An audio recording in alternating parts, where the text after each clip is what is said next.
Previous class we were discussing about the Vedic philosophy of education.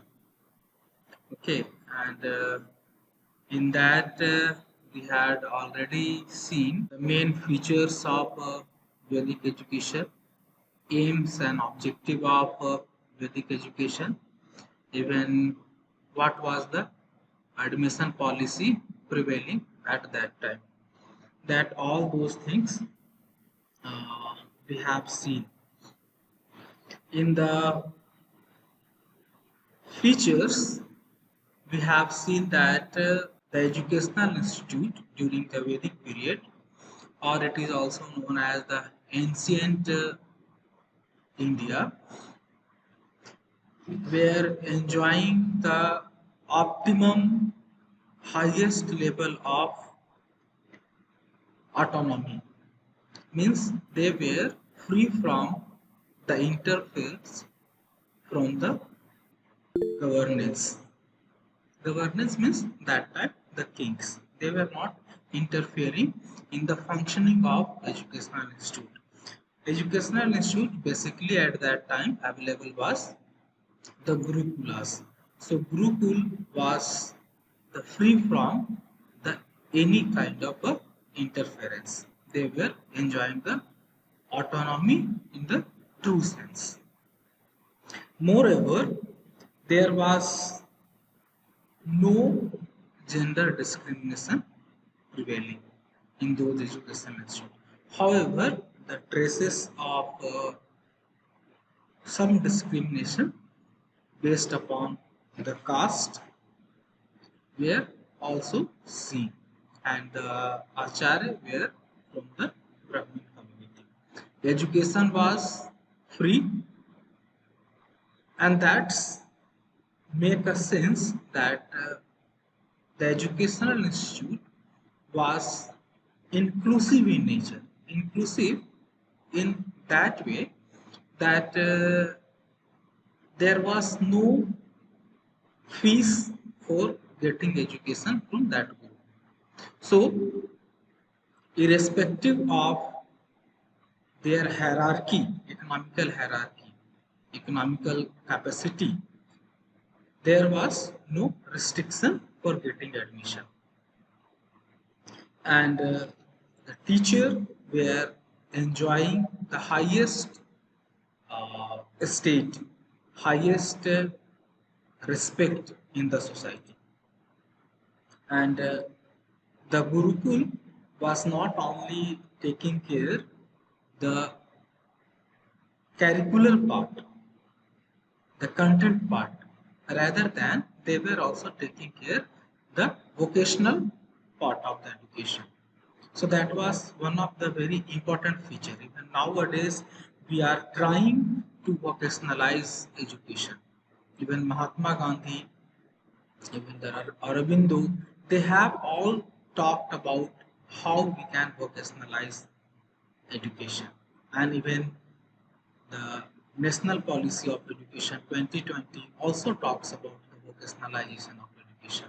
And even in the previous independent India, several governments have made emphasis on vocationalizing education so that the student coming out of the education system, they should not face the problem of employability.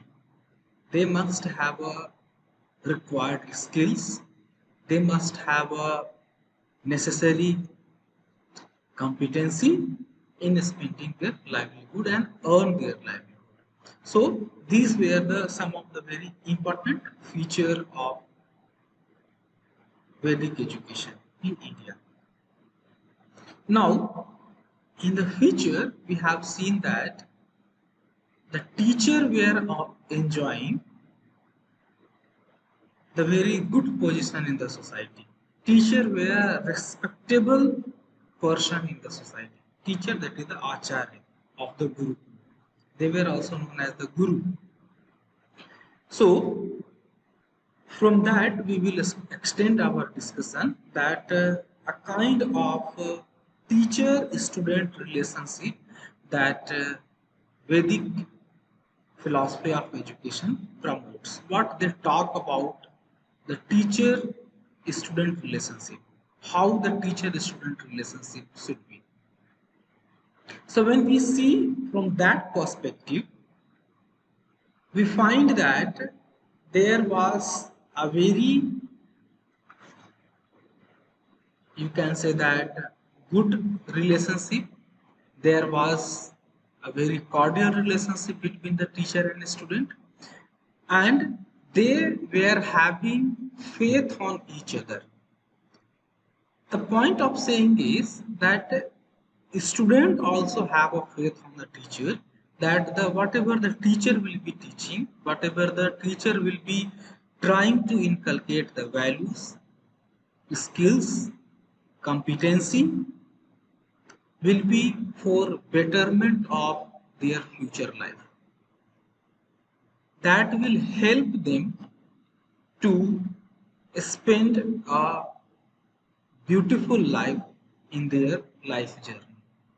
And that's why it is important to mention that the kind of relationship that Vedic philosophy of education promotes between the teacher and student was a relationship of a friend, philosopher, and guide. Friend in the sense that they must understand each other. Understanding teacher as well as the understanding student by the teacher is one of the very important key aspect in the learning process. Even when we talk about the modern theories of learning, they all talk about the relationship between teacher and student, and teacher must be able to understand the student. If you will not able to understand the student, then you will fail to design appropriate strategy, appropriate learning methods, appropriate techniques, using the appropriate learning aids on the part of the student. So understanding the student is one of the very important part in the teaching learning process. Even whatever the theories we used to see nowadays, even when we talk about the constructivism, understanding the student is one of the important thing that every teacher must do. If you will fail to understand your student, then you cannot design an appropriate learning strategy for the student. So that is the one of the very important aspect you can point out if we talk about the student-teacher relationship during the Vedic education system. When we talk about the philosopher, a teacher should be a philosopher for the student. It means that a teacher must be able to inspire. Teacher must be able to motivate. Means the point of saying student must see teacher as a figure who is respectable, who is a person to whom you can share your feeling, and you want to be a like the teacher that you have. A teacher must have an inspirational figure. From the teacher, the student must get inspiration and motivation. Like that, in our day-to-day life also, we see several figure by whom we get the inspiration of doing something in our life, something better in our life. And that kind of a relationship between teacher and student was prevailing during that time. So teacher was an inspirational figure. When we talk about the guide, a teacher must be as a guide for a student. That was prevailing during the Vedic period. It means a teacher must be available all the time for the student, for their support, for their help, not only for the learning purpose, but maybe student must be facing some problem. There may be some psychological problem, some emotional problem, some social problem. So teacher must be able to help and support, not only for the learning purpose, but the other things also. So that means when we talk about a teacher must be as a guide. So even when we align these three things, friend, philosopher, and a guide, this is what the modern notion of a teacher and the quality of a teacher that we want to see in the constructivist paradigm of teaching and learning. So that's why when I was taking previous class, I was saying that when we will see the Vedic philosophy of education, we will also try to link those philosophies with the present time, present situation. Otherwise, what is point of studying that much old philosophy if it doesn't have any correlation, if it doesn't have any link, if it doesn't have any utility in the present time? So that is the one of the important thing. A teacher must be friend, philosopher, and a guide for a student. And when we talk about the teacher and the student, both were having a faith. Just before, sometime before I was talking, that they must have a faith. The faith means they must have also belief. They must also understand the potential of each other. They must have a faith in their potential. It is not like that we will make a notion, we will label some student that you cannot do anything. You are very poor in a study, so what you will do? No. Every student have their own potential, and if that potential will be identified and those potential will be nurtured, then student will excel in their own life. So having a faith is a process of identifying the potential of each other, potential of each student, and that is correlating with the theory of individual difference. In the individual difference, we know that every child is unique. Every child have a potential. There is a necessity to identify those potential. There is a necessity to nurture their potential. Some student may not be very good in curricular areas, but they may be very good in the game, sport, cultural activities, literary activities. And when we see Gurukul system, there was a variety of subjects available, ranging from the economics, political science, to the even war strategy, mathematics, science, geology, all the subject was available. So when we talk about the faith, it is a process of identifying the potential on the part of a student. What kind of a potential they used to have. Okay, so that was the important point. And it is also important to mention here that when we talk about the student-teacher relationship, teacher was acting as a resource person to whom they can rely, to whom they can have a faith, to whom they can have a belief. Because at that time when we see, the source of information was very limited, or better to say that teacher was the only source of information. At that time, internet was not there. Even the textual material was not available sufficiently. So in that time, teacher have remembered the text and they were lecturing, they were speaking.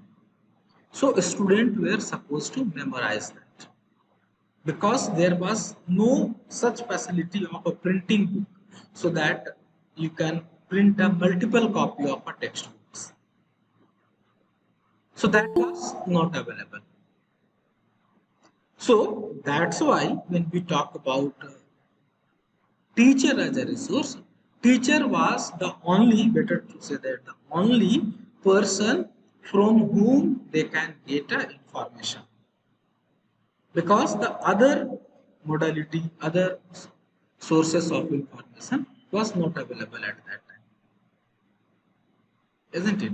So in a nutshell, we can say that there was a very exemplar teacher-student relationship available, that we can think of having those kind of a relationship even now. Okay, so that was about the teacher-student relationship. So here we will take one small break and we will see if you have any kind of a question clarification required from this discussion. If you have any question, you can ask now. Then we will move towards the other uh, section of this discussion. Hello हाँ hello हाँ बोलिए बोलिए प्रतिभा. Sir sir आपने बोला free of education था उस time में. तो सर ये तो फ्री थे पर एजुकेशन का लास्ट में वो गुरु दक्षिणा देते थे ना. तो वो भी क्या मायने रखते हैं? वो तो फ्री किसे हुआ? See, when we talk about fees and Guru Dakshina, these are the two different concepts. Okay, let us understand these two concepts. When we talk about the fees for getting education, it is, when we say the fees, it is a predetermined amount and it is compulsory also. It's a compulsion that when you will pay that required amount, then you are only entitled to get education. Like that, when we go to school, even to this department, even though you will clear the entrance test, you are eligible for getting admission into the M.Ed course in this institute, in this department. But if you will fail to deposit the required amount as a course fees or as an admission fees or whatever the fees you are paying, if you will fail to pay those fees, you are not entitled to get admission and take education. So it is a compulsion, isn't it? But when we talk about the Guru Dakshina, you may link like that it is a fees, but it is a different thing. Different in the sense it was not a compulsion. It is not required that if you will not pay those fees, then you will not get education. And moreover, the Guru Dakshina, the first thing, it was given by student to teacher as per their wish. It is not like that Guru will ask anything. Even when the Guru will ask something, it will be depending upon your capacity. So that, again I have told that two things I have mentioned. First thing, that it was free. Second thing was that it was autonomy. So they were enjoying the autonomy and the institution was open for student free of cost. So if they will not collect something, then it will be maybe difficult, I don't know, but it may be difficult to run the institute. So as a part of a Guru Dakshina, there was a no compulsion to give. Either they were giving as per the wish, or even though there is some traces, incidents of traces that the teacher was also asking, Guru was also asking, but that was based upon their capacity. And more important and interesting thing is that Guru Dakshina was not a monetary in nature, that you are supposed to give a money only. It was sometime doing some favor on the part of a teacher. It was even when you will see the ancient literature, and even when you will visit the Indian mythology, you will find that in some instances the Guru have asked the Sishya, the student, to use their capacity and a competency, capability, skills for a betterment of a society as a part of a Guru Dakshina. So, in that sense, the fees and Guru Dakshina is a different. And that's why I am emphasizing that Gurukul was not imposing any kind of a fees to get education, because it was not a predetermined and it was not a compulsory in nature, isn't it? So, Pratibha, is it clear to you? Yes, sir. yes sir. Okay. Anything? sir एठी हमर first कहले free second रे कहले autonomy बोली Fees and sir एठी free त गला autonomy एठी कोन पई कहला माने एटा कंपलसरी समस्त पई टीचर सेंटर्ड थे, टीचर सेंटर्ड ना teacher centered education was there, but autonomy in the sense that they were not under anything. Government or the king cannot impose unnecessary rules. Teacher and a student can decide, sorry, teacher and institution can decide the admission policy, modality of education, and the kind of curriculum. Like that, when we talk about the autonomous college, there are a lot of autonomous colleges in Orissa. So when we say the autonomous college, so there will be no much restriction from the university. College is free to decide their curriculum. College is free to decide the mode of assessment. College is free to decide that what level of competency should be developed as a part of course. So when we talk about the autonomy, autonomy was in that sense that they were free to decide. That is the autonomy, isn't it? But when we talk about our department is not autonomous. The course content is decided by the university. In some of the time, I used to say that this content is not required at present time. I used to say. But if this institution is enjoying autonomy, we could alter those syllabus. We can change, modify, but we cannot because we are not autonomous. So when we talk about the autonomy, it was autonomy in the sense of the financial management.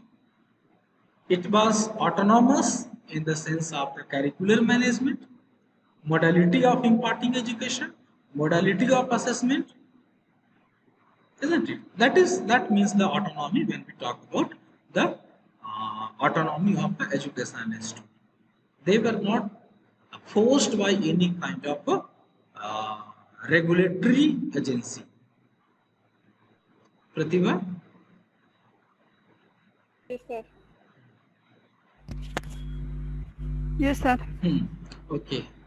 Anyone? Sir, बोलिए. in Vedic education there is a system, arm system. Sir, जेमती कि student and student माने teacher मान को पई खाଇବା तयारी करिवे और से खाଇବା सहित माने टीचर मान को भी खाया देबे ता सहित साइमल्टेनियसली जो जिंस तयारी करिवे जहा जो रॉ मटेरियल गोडा सेटा से माने एक्चुअली माने मागी की आनिबे जिन बेकिंग आज बेकिंग सिस्टम गया गले तो ये जो प्रैक्टिस टा से ये जो प्रैक्टिस को हम कोन बोली कहबा से टाइम रे সেই কনটেক্সট আমি তাকে কোন কইবা what type of practices Okay, so your question is, huh, yes sir please mute yourself. Huh. So your question here is that students were helping in the day-to-day work of the guru. It may be right from the making available required resources for the Gurukul, then preparing and then consuming. Okay. Actually, when we talk about the Gurukul system of education that was in the Vedic period, Gurukul system was not only developing a competency on the part of the curricular activities. Actually, Gurukul education system was focused on developing the human, those who can be a productive part of a society. And that's why it is required to develop all kind of a competency and skill, right from the agriculture to processing the agricultural product to the financial management and even up to the consumption, that is the preparing the food and all other things. So actually when we see this phenomena, this was a part of their education system. Education doesn't mean that you will only get skill and competency for the curricular areas like economics, political science, anthropology, like that. No. For spending life in this world, we must know how to grow the food. And when we will grow the food, two things will happen. One thing, that we will learn the skill, so that when the time comes, you will have a skill. And side by side, you will understand the value of food. It was a process to inculcate the value of food. Because so many person, even after getting a very high education, they don't understand the value of food. Even by doing other activity of a Gurukul, managing the different activities of a Gurukul, you will develop the leadership skill, you will develop the management skill, financial management skill. So in that sense, all the activities was designed. The second thing was they were going to collect. It was not actually the begging. Begging is used in a different sense. It was the process of collecting resources for the Gurukul. Because in the Gurukul, 1-2 student was not there. 50-100 students were staying in the Gurukul. And for them, the resources was required. And to procure those resources, there was required to get help of the society, because the Gurukul was not taking help from the government or the kings for that purpose. So it was a process of collecting resources. And very beautifully, if you have asked this question, I will tell you that during that time, there was a concept of a payback to the society. Because when we get education, a lot of resources of a society is expended on us, is being spent. Like that in modern time also, when the government organize an university or any school college, government is spending a lot of resources on educating a child. And those resources comes from the society. It is not like that government is printing money as much they can print. The resources comes from the society. So when you are completing your education, you must do for the betterment of a society. That is the concept of paying back to the society. And in order to pay back to the society, there must be a relationship between society and educational institute. So better, that's why I have told that it was not a process of begging. Even the society was helping a group. For example, I will cite incident of Nalanda University, that was in Nalanda, Bihar. Even the Takshashila University, even the Vikramshila University. Okay, for the Nalanda University, about 2000 nearby villages of Nalanda University, they were funding the university. Funding the university means they were taking care of the need of the university, and in turn the university was also helping those areas in terms of the technical innovation, in terms of educating the people, in terms of helping them when the time will come. So it was a process of establishing a relationship, mutual relationship between society and educational institute. Because though educational institute, that is a Gurukul, was running at that time with the help of the society. Because if you are not taking any help from the government, but you need something in order to run. So from where it will come? It will come with the help of a society. So it was not a kind of a begging, rather than it was a getting a help from the society. Isn't it? Durga, is it clear to you? Yes, yes, sir, yes, sir, clear, sir. Anything else? Sir, women ମାନଙ୍କର status କଣ ଥିଲା Vedic education ରେ? The women education was very high at that time. They have been regarded very high status because they were entitled to get education. They were entitled to be a teacher also, like a Guru Mata. They were also entitled to advise the governance on appropriate issue. So at that time, as per the literature available, women were also enjoying the highest status in the society.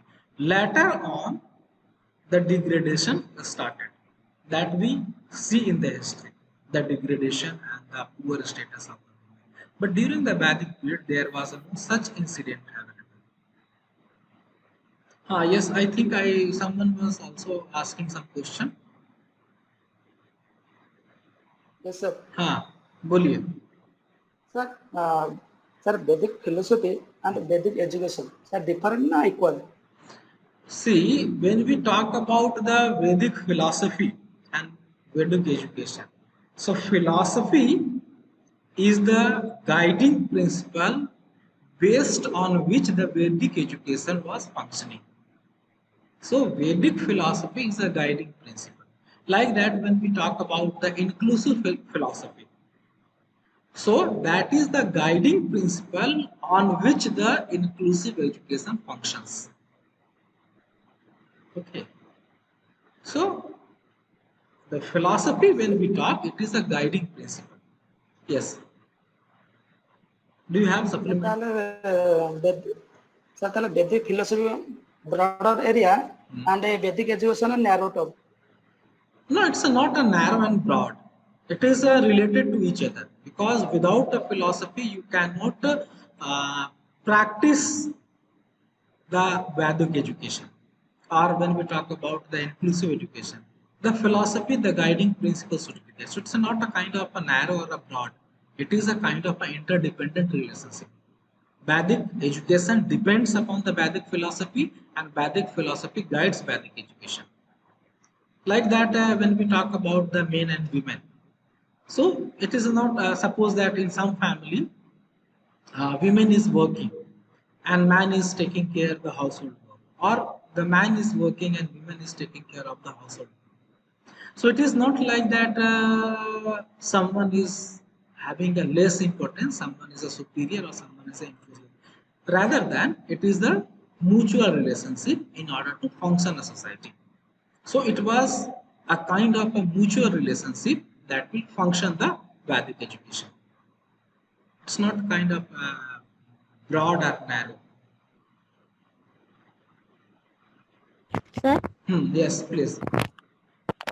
Sir caste system को लेके सेतेबेले कोन vocation को divide करा होतला कि See casteism को लेके when we talk about the caste and education, so there is a two opinion in that point. The first point is that when the student was taking admission in the Gurukul, the student was supposed to participate in all the activity that was designed by the Guru. Let it be the agriculture work, let it be the learning war, let it be learning the different vocational dimension. So it was compulsory for all. This was the first thing. Second thing that we trace that some category of or some caste, better to say that, they were not supposed to take admission, means they were denied of taking admission. Okay, so if they are denied of taking admission, so there is a no point of a discrimination with the education, because they are not in the education system, they are out of education system. So how the discrimination will happen. This is the second point. Third point is there was some area of education that was designed for a particular section of the society that I was supposed to discuss in the curriculum. So I will start discussing curriculum, and then your question will become clear, and if there is any other question we will take after finishing this. When we talk about the curriculum in the Vedic period, the subject area from all the field were covered. Let it be mathematics, let it be meditation, let it be science, geology, anthropology, even the science of interpretation, geometry, matrices, all the thing was a part of curriculum during that time. Even the Vedas, learning about the Veda was also part of the education, like Rig Veda, Yajur Veda, Sam Veda, and Atharva Veda. However, there was some specific area of study, like that Aranyaka and Brahmanas. These were the field of study where we used to study the text on the rituals, text on the ceremonials, and the sacrifice. These field of study was especially designed for the Brahmins. So even the Kshatriyas, those who were taking admission in the Gurukul, they were not supposed to study those things. This was the specialized field for the Brahmins. Like that, the other things, like using the weapons or the war study, that was especially designed for the Kshatriyas. In some amount, the Brahmins were also learning that, but it was specifically designed for the Kshatriya. Because at that time, when we see the social hierarchy, Brahmin were involved in the teaching, learning, and as a guiding, as an expert in the governance, where the Kshatriya were the ruling power, having the ruling power, and to protect their area of governance. So they were especially trained in the war studies and using weapons whereas the Brahmins were educated on the rituals, on the ceremonials, and all those things. Okay, even at that time, all 6 Vedants were also being taught, and these were taught to all students, like phonetics, like linguistic, like grammars, like exegenetics, that is a science of interpretation. Exegenetics, science of interpretation, like geometry, mathematics, matrices, isn't it? So these are the subject which was taught to everybody. So, in a nutshell, we can understand, yes, there was some differences on subject that will be taught to the different people, different students. But you may think or you may interpret in some other way, but it was not a part of a discrimination. It was a part of a responsibility, because the Brahmin were handling the different responsibility, and the Kshatriya were handling the different responsibility. But in the modern notion, you may say that this was a discrimination. So if you are thinking that way, you may think it may be true to some extent. But when we talk about the other people, the discrimination does not happen. Why it does not happen? Because they were not part of the group. So how the discrimination will happen? If they will come to the Gurukul, and if they will be not allowed to learn something, then it will be a matter of a discrimination. However, in some places when you will see, it was also found that the person from the lower stratum, they were not supposed to study the Ved and Upanishads. But anyway, they were out of the point of the talk regarding this Gurukul system. But in nutshell, you can understand, yes, there was practical discrimination, but there was not a theoretical discrimination. Practical discrimination was existing. I do admit. Yes. So anything? Supplementary question or any new question? Sir Yes, please.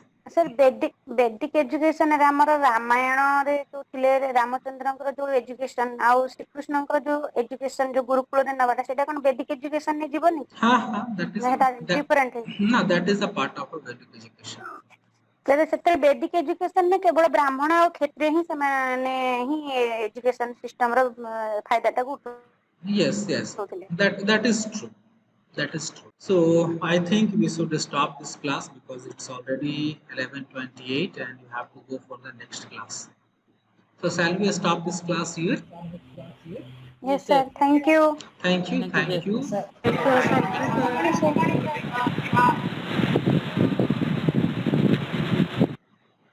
Thank you. Have a nice day.